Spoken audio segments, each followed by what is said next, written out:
کہ ہم اٹھتے ہیں اور پھر ہم مقصد میرا سوال یہ ہے، میں آج پاکستان کی سیکیورٹی ایجنسی سے پوچھ لیتا ہوں کہ 2014 کے دھرنے میں تو آپ مجھے بتاتے تھے یا ہم سب لوگوں کو بتاتے تھے کہ رانا ثناءاللہ اتنے افراد کا قاتل ہے. آپ ہمیں یہ ایویڈنسز دیتے تھے کہ یہ شہباز شریف کے آرڈرز کے اوپر یہ قتل عام ہوا ماڈل ٹاؤن کے اندر. ہمیں یہ بتلایا جاتا تھا کہ داتا صاحب کے بم دھماکے کے اندر یا مختلف شرائنز کے اوپر جو بینڈ آؤٹ لیٹس کا جو ان کا ان ایگزیکٹ سینس یا لٹرل سینس جو ان کا پروموٹر ہے وہ رانا ثناءاللہ ہے. تو آج کیا صورتحال بنی کہ جن لوگوں کو آپ ہمیں یہ بھی بتاتے تھے کہ بلوچستان کے کون سے لوگ کوئٹہ میں ہونے والے بم دھماکے کے اندر افغانستان کی انٹیلیجنس ایجنسی کے ساتھ ملے ہوئے ہیں.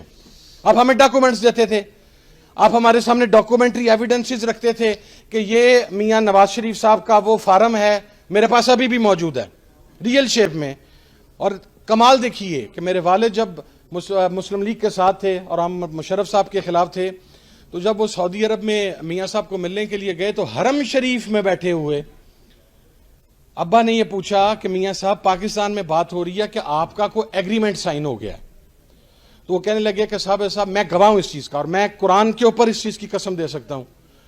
کہ وہ کہنے لگے صاحب جھوٹ بولا جا رہا ہے، میں حرم شریف کے اندر بیٹھا ہوں، یہ میرے سامنے خانہ کعبہ ہے، میرا کوئی ایگریمنٹ سائن نہیں ہوا.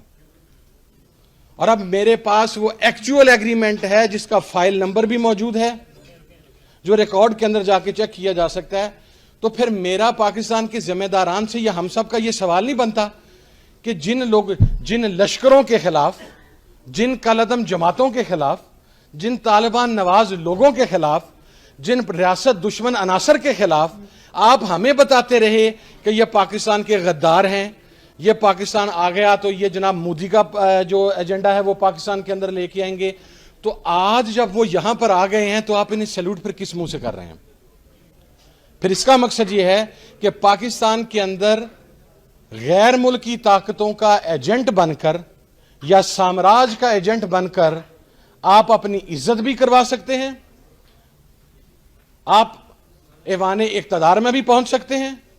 اور اگر آپ پاکستان کی بات کریں گے، اگر آپ یہاں پر قتل، اور سب سے پہلے تو اسلام کے اندر کنٹیمپٹ آف کورٹ کا کوئی کانسیپٹ موجود نہیں ہے.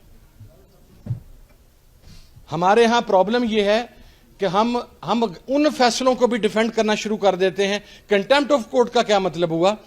جناب والا ماڈل ٹاؤن کی وہ بچی بسما آپ کی عدالتوں کے باہر رات ساری رات بیٹھی رہتی ہے، تو رات 12 بجے اس کی عدالت تو نہیں کھلتی. یہاں پر بچوں کو چائلڈ ملیسٹیشن ہوتی ہے، یہاں پر ریپ ہوتا ہے، یہاں پر قتل عام ہوتا ہے، یہاں پر لوگوں کی عزتوں کے ساتھ کھیلا جاتا ہے. لیکن ہماری عدالتوں میں تو وہ کیس 20 25 سال. یہاں پر تو ایک قاتل ایم این اے وہ دبئی سے پاکستان آتا ہے، وہ ڈال کے جاتا ہے. یہاں پر تو وہ آدمی جو کہتا تھا کہ میں پاکستان فوج کے جرنیلوں کو پاکستان کے بارڈر پر لگی ہوئی باڑ کے ساتھ لپیٹ کر تو میں انہیں کھینچوں گا، اسے آپ سپیکر کے پروڈکشن آرڈر کے بغیر قومی اسمبلی میں لے آتے ہیں ووٹ ڈالنے کے لیے. اب اسی موشن ہمیں بتایا جاتا تھا، میں ذمہ داری سے کہہ رہا ہوں، ہمیں بتایا جاتا تھا کہ یہ موشن داوڑ اور وزیر جو علی وزیر ہے یہ پاکستان کے مخالف ہیں، یہ پاکستان کے دشمن ہیں.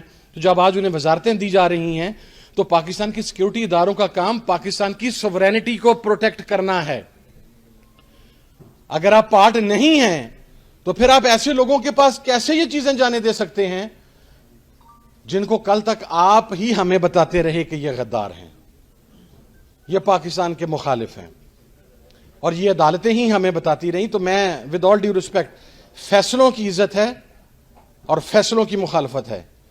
کنٹیمپٹ اگر اسلام کے اندر کو کانسیپٹ ہے تو کنٹیمپٹ آف ہیومینٹی سب سے امپورٹنٹ ہے. کنٹیمپٹ آف کورٹ کوئی امپورٹنس نہیں رکھتا.